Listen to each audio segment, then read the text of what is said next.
नमस्कार, मैं self doctor RC. Maurya, Ayurveda medical officer Prayagraj से।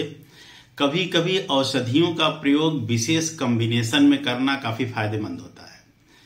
जैसे मैं एक सामान्य औषधि की बात करूंगा, त्रिभुवन कीर्ति रस। त्रिभुवन कीर्ति रस वायरल फीवर के लिए या बदलते मौसम में जो सर्दी जुखाम इस तरह की चीजें आती हैं उसमें बहुत अच्छी औषधि मानी जाती है। क्योंकि इस समय जाड़े का मौसम भी शुरुआत हो रहा है, तो इस समय ये चीजें बहुत ज्यादा देखने को मिलती हैं। तो ऐसे में त्रिभुवन कीर्ति रस एक अच्छी औषधि होती है, क्योंकि यह विशेष कॉम्बिनेशन से तैयार होती है। इसमें वसनाप, त्रिकटु, पिपली मूल और इस तरह के कई औषधियां जैसे टंकड़ और कुछ जिसमें औषधियां जो मिलाई जाती हैं वो जिसके भावना देकर बनाई जाती है, जैसे तुलसी, अदरक और धतूरे की भावना। एक थेराप्यूटिक डोज में औषधियां मिलाकर इसको तैयार करी जाती है। यह औषधि ज्वर नाशक भी है और साथ में आपके जो शरीर में वायरल समस्याएं आती हैं उसको भी दूर करने के लिए अच्छी होती है। यदि इस औषधि का यानी त्रिभुवन कीर्ति रस का, ये सामान्य औषधि है, सब जगह मिल जाती है आराम से, लेकिन यदि इस औषधि को हम विशेष कॉम्बिनेशन में यानी कि कई तरह की जो समस्याएं शरीर में आती हैं उनके साथ कुछ औषधियों के साथ अगर मिलाकर देते हैं तो बहुत ही ज्यादा प्रभावी हो जाती है।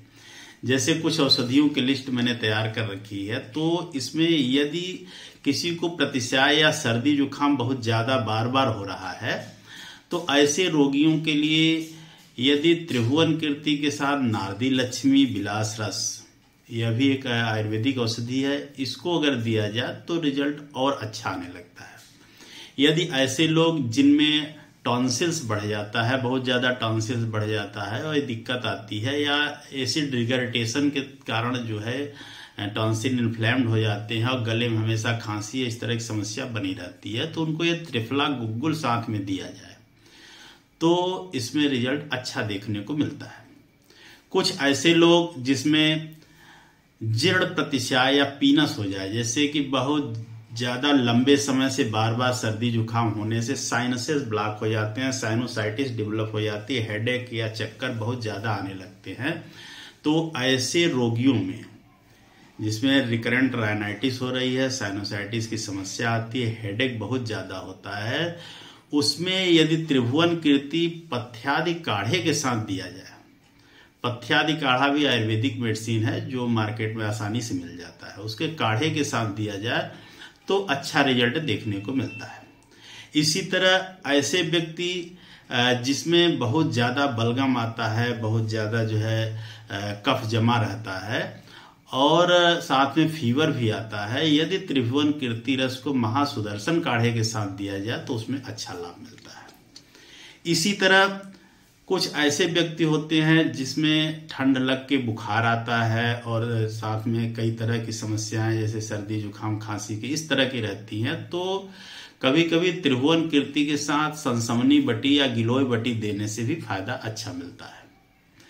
इसी तरह बात करें तो कुछ ऐसे आमवात के रोगी, आमवात जो एक तरह का रिमेटॉइड अर्थराइटिस है, ऑटोइम्यून डिसऑर्डर है, उसमें यदि आमवात में फीवर आ रहा है और दर्द बढ़ा हुआ है, तो ऐसे रोगियों में यदि त्रिभुवन कीर्ति को महारासनादि काढ़े के साथ दिया जाए तो अच्छा रिजल्ट मिलता है। तो त्रिभुवन कीर्ति के साथ महारासनादि काढ़ा देने से दर्द में भी कमी आती है, सूजन में भी कमी आती है और जो इस तरह का ऑटो इम्यून रिएक्शंस होते हैं उसमें भी कमी आती है, दर्द भी कम होता है। इसी तरह यदि ऐसे रोगी जिसमें कफज प्रतिशाय हो,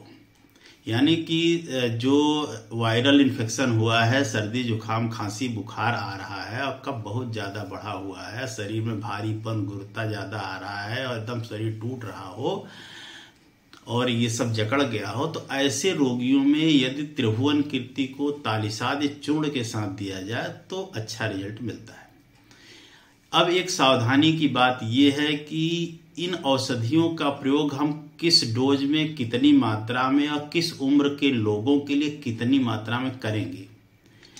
तो यह निर्धारित करना चिकित्सक का काम होता है। तो अपने जो आयुर्वेद विशेषज्ञ हैं या जो आपके नजदीक के डॉक्टर हैं, चिकित्सक हैं, उनसे आप मिलें। यह बात भी क्लियर होना जरूरी होता है कि आपको एक्चुअल में प्रॉब्लम क्या है। यदि आपका प्रॉब्लम डायग्नोस्ड होता है कि आपको ये समस्या है, तो जो मैंने कॉम्बिनेशन बताया, इस कॉम्बिनेशन को कितनी मात्रा में, कितनी डोज में लेना है, वो चिकित्सक से निर्धारित करा के या उनसे बात करके सलाह लेकर आप औषधि का सेवन करेंगे तो बेहतर रहेगा। अपने से औषधि का सेवन करना हानिकारक हो सकता है, क्योंकि बच्चे में डोज अलग है, बड़ों में डोज अलग है, बुजुर्ग में भी डोज अलग हो सकती है, या जो बहुत ज़्यादा वेटेड लोग हैं, ओबीज हैं, मोटे लोग हैं, या कोई दुबला पतला है, तो उस पर डोज अलग है। और कब किस अवस्था में लेना है यह चिकित्सक का काम होता है। इसलिए जानकारी के लिए बस इतना ही, लेकिन औषधियों का सेवन चिकित्सक के निर्देश में ही करना ज़्यादा अच्छा रहेगा। धन्यवाद।